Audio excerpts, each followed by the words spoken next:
Bismillahirrahmanirrahim. Asyhadu an la ilaha illallah wa asyhadu anna Muhammadar Rasulullah.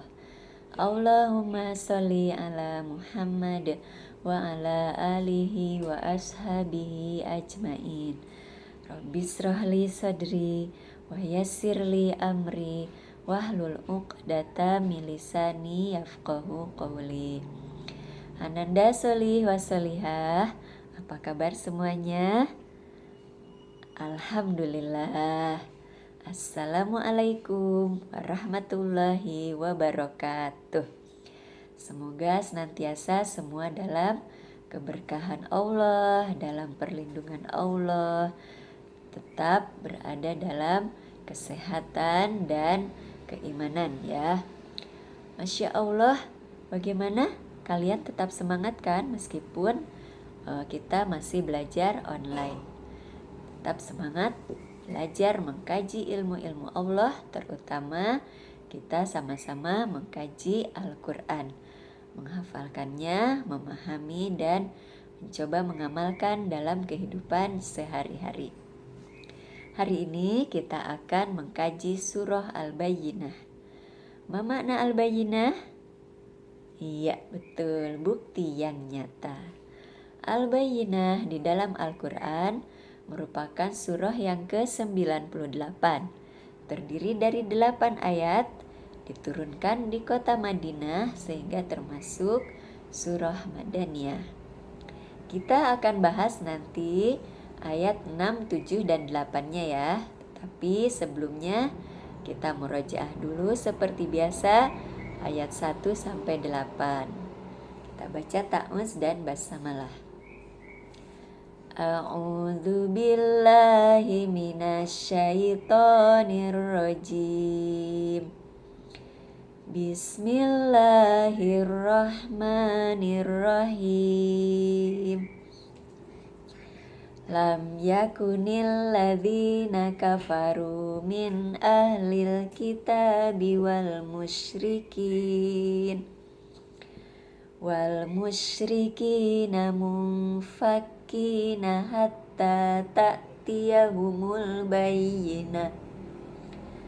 Rasulun minallahi yatlu suhufam mutahharah fiha kutubun qayyimah wa ma tafarraqal ladzina utul kitaba illa min ba'di ma ja'athumul bayyinah wa ma umiru illa liya'budullaha mukhlisina lahuddina hunafa'a wa yuqimus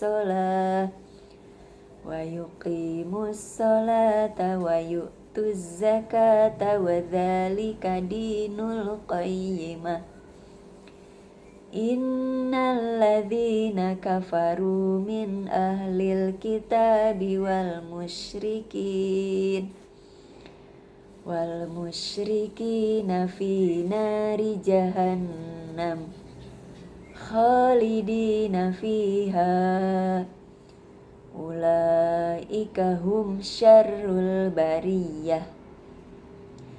Innal ladzina amanu wa amilus solihati ulaika hum khairul bariyah.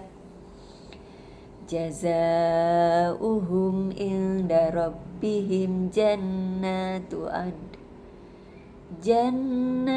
adnin tajri min tahtihal anhar khalidina fiha abada. Radiyallahu anhum wa radu an. Dzalika liman khasyiya rabbah. Alhamdulillahirabbil alamin. Allahumma arhamna bil Qur'an. Ya Allah, mudah-mudahan kita semua mendapat keberkahan dari setiap ayat Al-Quran yang kita baca. Baiklah, Coba kita bahas ya ayat 6, 7, dan 8. Kita terjemahkan dulu. Ayat 6 bacaannya, Innalladzina kafaru min ahlil kitabi wal musyrikin. Innalladzina, sesungguhnya orang-orang yang, inna, sesungguhnya, alladzina, orang-orang yang, kafaru, mereka kafir atau mereka ingkar, min ahlil kitabi, dari golongan ahli kitab, wal musyrikin, dan orang-orang musyrik, fi nari jahannam, fi berada di dalam, nari jahannam, neraka jahanam, khalidina fiha, khalidina, mereka kekal, fiha, di dalamnya. Ulaika hum syarrul bariyah, ulaika, mereka itulah, hum, mereka, syarrul bariyah, seburuk-buruk makhluk.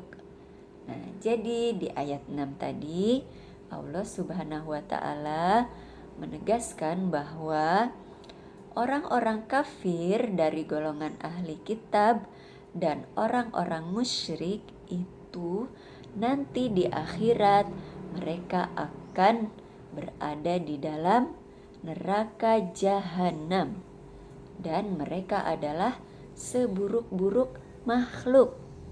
Nah, siapakah orang-orang kafir dari golongan ahli kitab dan juga orang-orang musyrik itu? Mereka adalah orang-orang yang ingkar terhadap Allah. Apa Bu ingkar itu maksudnya? Ingkar itu maksudnya mereka tidak mau taat kepada aturan Allah, tidak mau mematuhi apa yang telah diperintahkan oleh Allah, baik itu di dalam Al-Quran maupun apa yang telah dicontohkan oleh Rasulullah melalui sunnah-sunnahnya. Mereka ingkar, tidak mau mengikuti, tidak mau mematuhi. Misalkan apa? Misalkan Allah memerintahkan manusia untuk hanya menyembah satu Tuhan, yaitu Allah. Memerintahkan manusia untuk bertauhid. Nah, apa yang dilakukan orang-orang kafir? Mereka tidak mau ikut. Mereka tidak mau meyakini bahwa hanya ada satu Tuhan yang harus disembah. Tidak boleh ada Tuhan-Tuhan lain. Tidak boleh ada yang disembah yang lain. Allahu Ahad, Allah yang Maha Esa.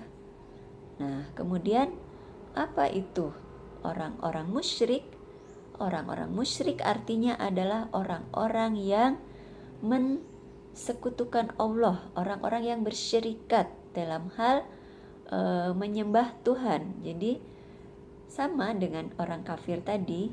Kalau kafir tadi ingkar terhadap apa yang Allah perintahkan, nah kalau orang musyrik itu mereka mensekutukan Allah. Jadi mereka yakin bahwa Tuhan itu banyak, atau Tuhan itu, kalau orang-orang Nasrani sekarang kan meyakini bahwa Tuhan itu ada 3, Trinitas. Ada Tuhan Anak, ada Tuhan Bapa, dan juga ada Tuhan Ibu ya. Nah itu musyrik.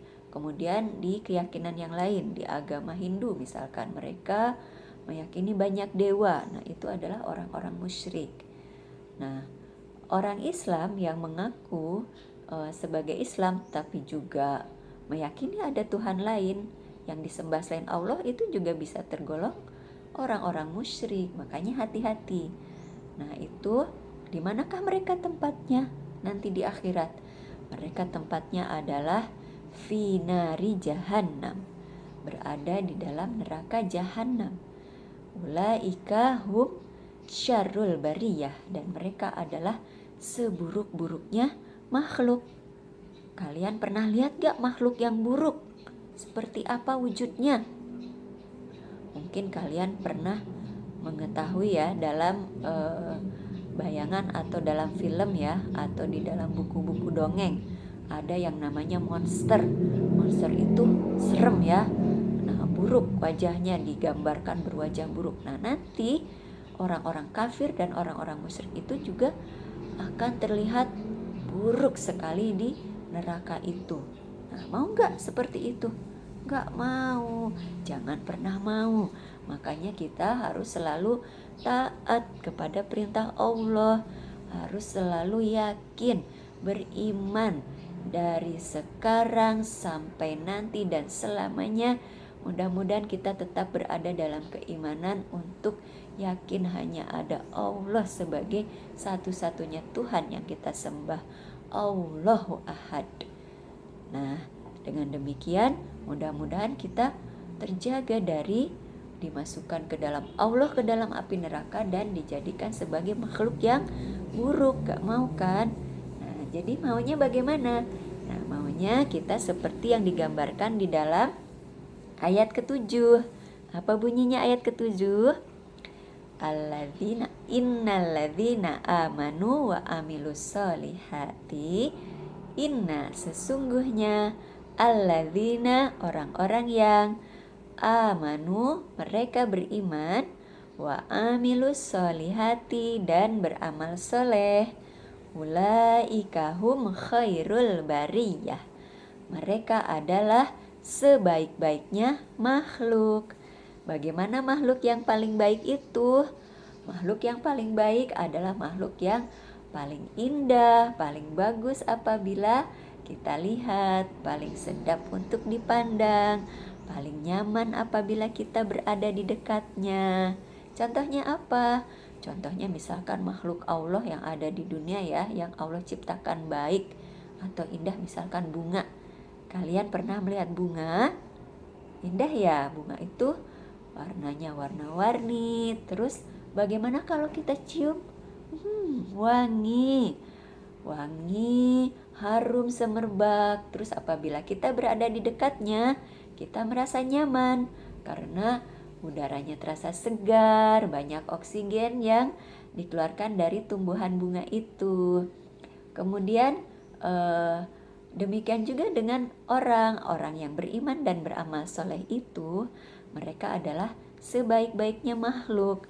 Apabila kita berada di dekatnya, enak untuk dipandang, nyaman untuk didekati. Karena apa? Karena orang yang beriman dan beramal soleh itu akan senantiasa menjaga akhlaknya, menjaga tingkah lakunya. Apabila berteman, dia tidak akan pernah menyakiti temannya, tidak akan pernah menzolimi temannya. Bila punya makanan, akan selalu berbagi dengan temannya makanan yang dimiliki. Apabila punya mainan, dia akan mengajak bermain bersama. Apabila dia punya ilmu, punya kepintaran, dia akan mengajarkan temannya, mengajak untuk belajar sehingga sama-sama nanti mendapatkan ilmu. Nah, demikianlah kondisi orang yang beriman dan beramal soleh. Allah gambarkan sebagai sebaik-baik makhluk. Di dunia aja menjadi makhluk yang paling baik, paling bermanfaat bagi sekitar, apalagi di akhirat menjadi makhluk yang paling baik. Berada di mana? Nah, nanti di ayat ke-8-nya dijelaskan. Jazaohum inda rabbihim jannatu adn. Mereka mendapatkan balasan dari Allah, jannatu adn. Jannah, surga Aden. Surga Aden yang bagaimana? Yang tajri min tahtihal anhar, yang di bawahnya mengalir sungai-sungai. Masya Allah, nanti kita berada di surga Aden yang penuh dengan kenikmatan, pemandangan yang indah, di bawahnya mengalir sungai-sungai. Nah, kemudian khalidina fiha abada. Khalidina mereka kekal, fiha di dalamnya, abada. Abada itu abadi, selama-lamanya. Alhamdulillah, bagi orang yang beriman dan beramal soleh akan Allah anugerahkan surga yang kita bisa berada di dalamnya kekal selama-lamanya. Kemudian di lafaz selanjutnya, radhiyallahu anhum Allah ridho terhadap mereka, waradu'an, dan mereka pun ridho terhadap Allah. Dzalika liman khasyya rabbah. Dan yang demikian itulah adalah balasan khasyya rabbah. Khasyya itu takut, robbahu takut terhadap robbahu, Tuhan mereka, Tuhannya. Jadi itulah balasan bagi orang-orang yang takut terhadap Tuhan. Maksudnya bagaimana Bu takut?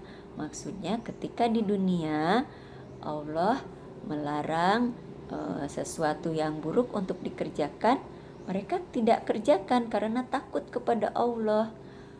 Allah memerintahkan kepada manusia untuk jangan mencuri misalkan. Nah, mereka tidak mau mencuri karena takut kepada Allah. Allah melarang manusia untuk berbohong, untuk berdusta, berkata-kata tidak baik. Nah, kalau orang yang beriman dan beramal soleh, mereka tidak mau berkata-kata buruk. Karena apa? Karena takut kepada Allah. Nah, apabila di dunia kita merasa takut kepada Allah sehingga kita terjaga seluruh tingkah laku kita, amal kita, maka insya Allah di akhirat Allah akan memberi balasan berupa surga. Amin ya Allah ya Rabbal Alamin. Demikianlah Ananda Sholih Wasolihah. Mudah-mudahan kita bisa mengamalkan apa yang Allah perintahkan dan kita bisa menjauhi apa yang Allah larang, sehingga kita bisa termasuk golongan orang-orang yang khairul bariyah, sebaik-baiknya makhluk yang mendapatkan balasan berupa jannatu adnin tajri min tahtihal anhar khalidina fiha abada, mendapatkan balasan berupa surga yang di bawahnya mengalir sungai-sungai dan kita berada di dalamnya kekal selama-lamanya. Alhamdulillahirabbil alamin. Wabillahi taufik wal hidayah. Alhamdulillah, mohon maaf lahir batin apabila Bu Tiana ada kesalahan, baik itu dalam pelafalan ayat-ayat Al-Quran maupun dalam penyampaian makna dari terjemah surah Al-Bayyinah tadi. Sesungguhnya yang benar hanya dari Allah dan kesalahan pada diri manusia. Mohon maaf lahir batin. Assalamualaikum warahmatullahi wabarakatuh.